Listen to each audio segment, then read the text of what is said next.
Hey, what's up, friends? Welcome back to the Mix Academy. I'm David Glenn, and I'm here to help you take the good, the bad, the ugly of home recordings and turn them into hit records. So today we have a giveaway. Our friends at FabFilter have agreed to give away a copy of Saturn II, and I couldn't be more pumped. I actually put a poll out for you guys who are subscribed and said, hey, which company would you most like to see a giveaway from? Overwhelmingly, FabFilter was chosen, and they came through for us the next day. We got an email back from them. So we get a copy of Saturn II. All you got to do is be subscribed, like this video, drop a comment down below, and I'll choose someone. Hey, maybe elaborate on how you think you'll most likely use Saturn II or what features you're most excited about. We'll see. We won't say there'll be bonus points for elaboration, but maybe there will be. Anyway, so in addition to the giveaway, I've also got a tutorial. I figured, hey, I'm behind. Got it. I'm behind in the world of Saturn II. I think they released this a few months ago, so bear with me. But I finally got my hands on it. I've just been fine rocking Saturn I. Well, finally got Saturn II installed and pulled up, and I love it. So definitely. And there's the dB per octave slope is maybe minor to some of you, but I'm always getting in on bass and distorted vocals and kind of moving around the bands, and that to me is a game changer. I use that all the time. Actually, I'm yapping. Let me show you, if you're not already familiar with what that feature will do. Let me show you Saturn II, and then we've got the crossover points here. And so now what you can do is you can choose the dB per octave slope. A lot of you may be familiar with my referencing technique, which I'll take a FabFilter Pro Q3, slap it on my master fader, and we'll go to town. And the first thing I do, almost always when using this plugin, is I use a keyboard shortcut and the mouse scroll shortcut, we'll call it, for changing the dB per octave slope. So if we've got the slope set nice and low like this, and we come down, we could come all the way down to 30 hertz, we're still going to hear some mid-range in there. But if we come back here and we tighten that slope, now you can see 36 dB, 72 is going to be super tight, and then now you're not going to hear any of that low mid-range. It's going to be very focused in that range that you want to hear, and I love that. So that's in the Pro Q3. Let me go ahead and share the keyboard shortcut because you guys are going to ask in the comments. Option on Mac, Alt on PC, and then if you've got a mouse with a scroll wheel, just scroll the wheel. I use a trackpad, the Magic Trackpad, and so I take two fingers and I scroll up or down, and if you're holding it over that band, it's going to change the dB per octave slope. So moving on from the Pro Q3, just as a demonstration there, we look at the Saturn II controls, and you can see I don't think you can, oh, look at that. You can do the same keyboard shortcut. I just did it. Hold Option or Alt on PC, and then two fingers on a trackpad, scroll up and down, or use your scroll wheel. So kudos to FabFilter for hooking us up with that keyboard shortcut. But that makes a pretty big difference. So I was messing around. Let me back up and tell you why I use that feature. The first thing I think of with Saturn II is bass. John Yash, he must be over 10 Grammys at this point. Multi-Grammy award-winning engineer, incredible guy. John Yash, check him out, the Yash Man.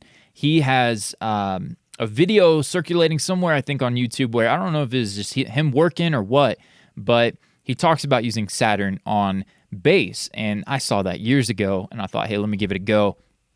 Default plugin for bass.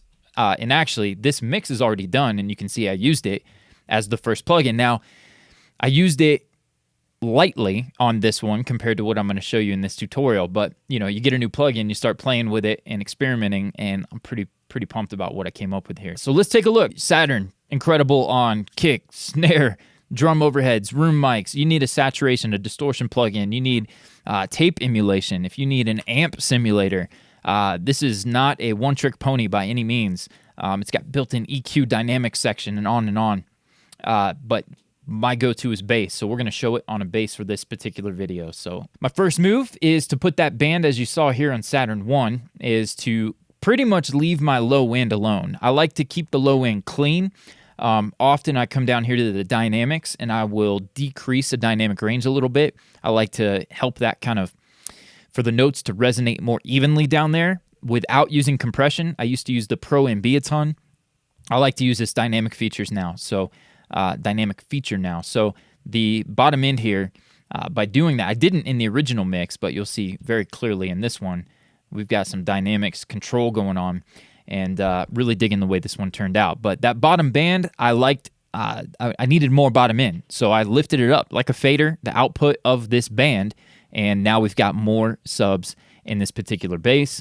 A couple other things happening here. The mid-range, I wanted to kind of leave the low mids alone. I didn't want any that boxy tone coming forward. I didn't need any. It just kind of got muddy quick. But by boosting the bottom and some top here to help it cut, I felt like it was a little too scooped. So I did boost a couple dB, 2.66 dB there. But mostly, let's talk about this band 3 here.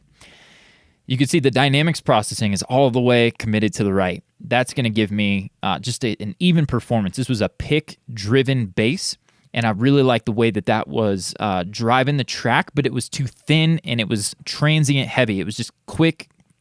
The pick hit the string, and it was gone, and I wanted it to be a little bit more, sit on top of the mix a little bit longer.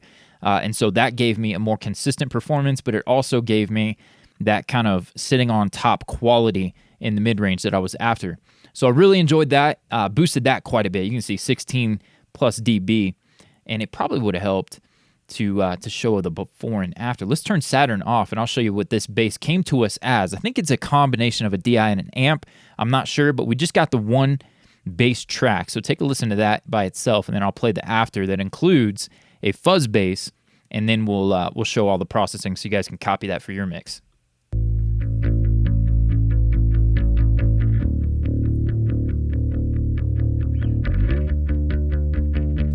Cool, and now with the processing that I did with Saturn 2.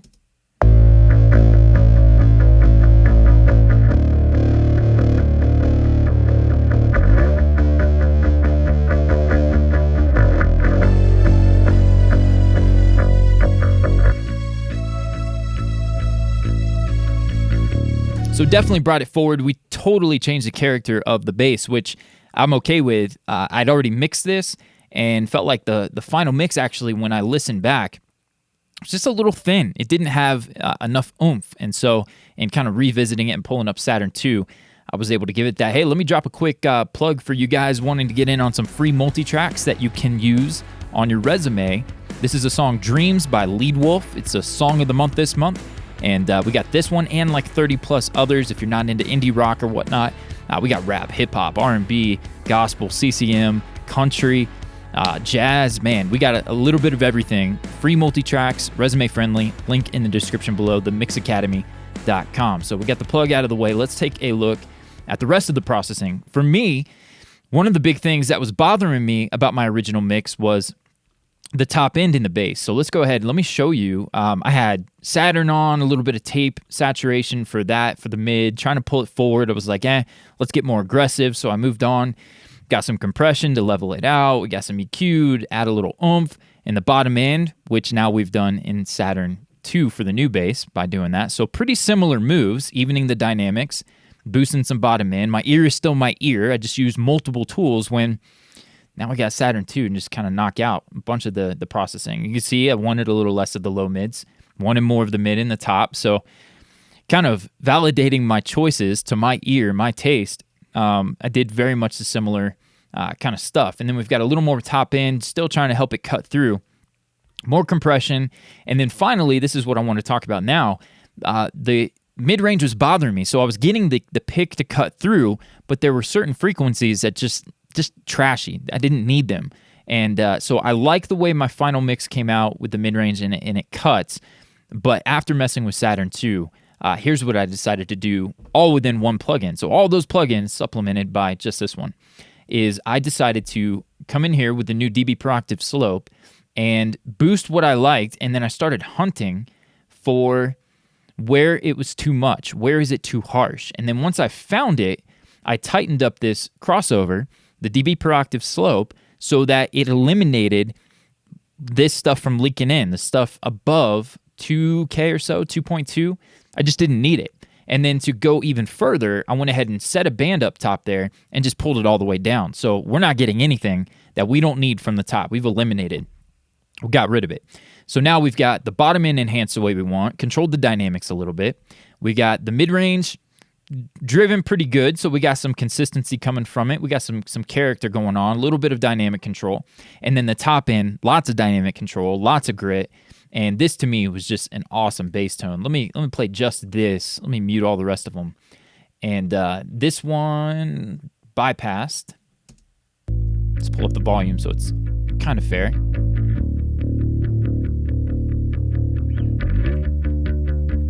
And then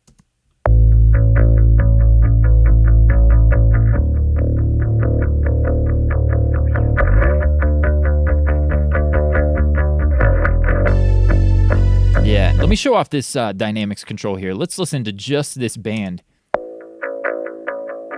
Let's put it back.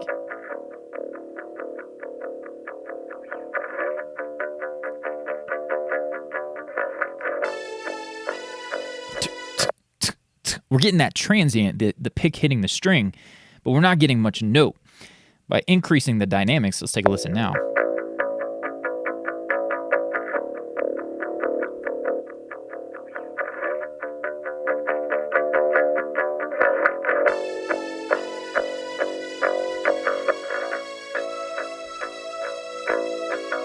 Love it, man. Absolutely love it. So we've got that boosted quite a bit. It's cutting through the mix, and I'm a huge fan in rock to give a duplicated bass sound and just trash it and blend it in, and then I like to automate certain sections that will allow that fuzz bass or distorted bass or whatever it is, mangled bass sound to kind of be featured a little bit more. And so I created that, called it the fuzz bass. I don't know if this would be a fuzz tone here. Let's listen. Yeah, it's pretty fuzzy. Mission accomplished. Okay, so Saturn 2 for this one. Again, I don't want that bottom end for this track, so I just muted it. I created a band down there and I muted it, similar to using a high pass filter, a low cut, setting a steep dB per octave slope, and sliding that up, and just, we don't need it. We'll get to phase in a minute. And then I really just wanted the mid-range here, the goodness from here, driven, distorted. I tried out a bunch of the presets. The crunchy amp sounded great to me. Hit it with the dynamics processing so that it would stay even. I wanted it to stay consistent. A big thing, usually I have to hit it with more distortion, saturation, what have you, to keep it even. In this case, having the dynamics feature was huge because I was able to just even out the performance while also getting the distortion. So let's take a listen before and after of this one. Let's boost that volume a little bit for you guys.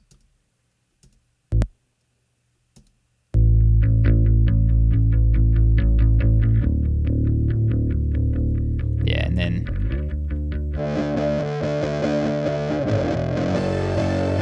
now to your ear, to your taste, you may want more top end. It just depends on the mix that you got going on. The click in my kick was living just above that range. The vocal is in that range. It's down the middle. We got to remember with this bass, I didn't want a bunch of trashy static in the exact same 1 to kind of 2, 3K range that the vocal is really popping out at. It could get pretty claustrophobic in there for the vocal pretty quickly. But yeah, so messing around with this, having a blast with it. Good on FabFilter, the dB per octave slope feature, nice improvements. You know, the quality difference, all of that, I'm not sure. I'm not, sitting here with Saturn 1 going back and forth, but I think the upgrade price was maybe $50 or something. So totally worth it. And I didn't even turn on the good or superb. I've heard good is good enough. Sure. Sounds good. Get rid of the anti-aliasing or whatever is going on there. Say what? Let the purist and whoever argue about if it's better or not. But for me, it sounded great, and I love that new feature there. I just wanted to pinpoint that. Let's take a listen one more time, maybe in context. Let's do this. We're going to select all 4 of my bass tracks. The 2 original, the bass DI and fuzz line, were from my original mix.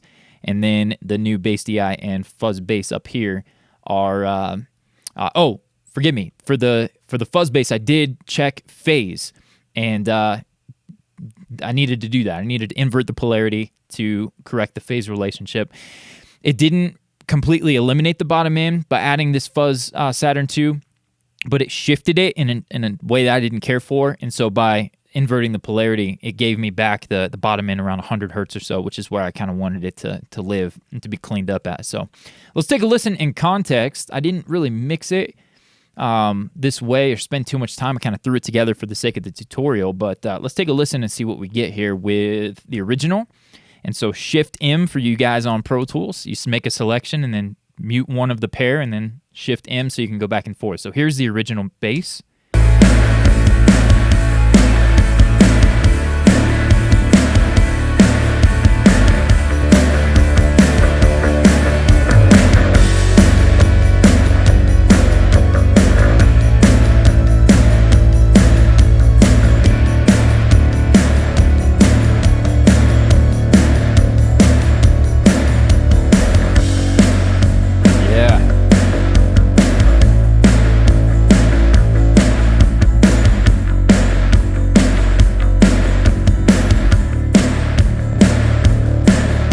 So a little bit of a low-mid build-up with my new bass tone, but I tell you what, I really like the fuzz tone, so steal that. If you're mixing this song, you want to take that, hey man, there are the settings. Just give you a screenshot, bam.